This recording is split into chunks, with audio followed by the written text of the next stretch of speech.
Farmatsevtika mahsulotlari xavfsizligi markazi davlat muassasasining farmatsevtika faoliyatini litsenziyalash va Farminspeksiya boshqarmasi tomonidan 2026-yilning 1-choragi davomida o'tkazilgan nazorat tadbirlari natijasida 25 ta tadbirkorlik subyektlari tomonidan faoliyatni litsenziyasiz amalga oshirilganligi aniqlanib, belgilangan tartibda javobgarlikka tortildi.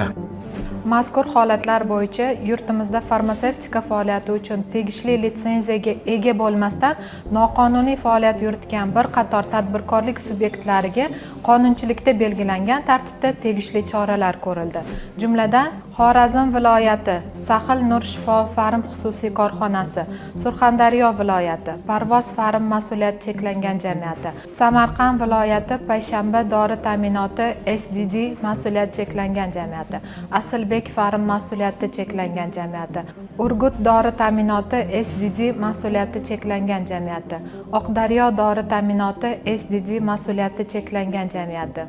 Ishtixon dori ta'minoti SDD mas'uliyati cheklangan jamiyati, Barokat Sihat Farm mas'uliyati cheklangan jamiyati, Payariq dori ta'minoti SDD mas'uliyati cheklangan jamiyati, Samarqand Ideal Farm mas'uliyati cheklangan jamiyati, Ishtixon Medtorg mas'uliyati cheklangan jamiyati, El Kimyo Texnolog mas'uliyati cheklangan jamiyati, 786 tiyin va zaytun mas'uliyati cheklangan jamiyati,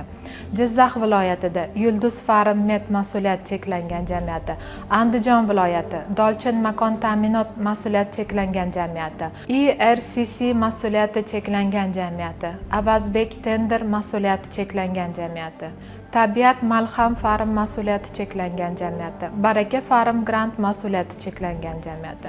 Qashqadaryo viloyatida G'anisher Farm mas'uliyati cheklangan jamiyati, Buxoro viloyati E'zoz Farm Gold mas'uliyati cheklangan jamiyati, Namangan viloyati Noble Farm mas'uliyati cheklangan jamiyati, Macro Remedies mas'uliyati cheklangan jamiyati,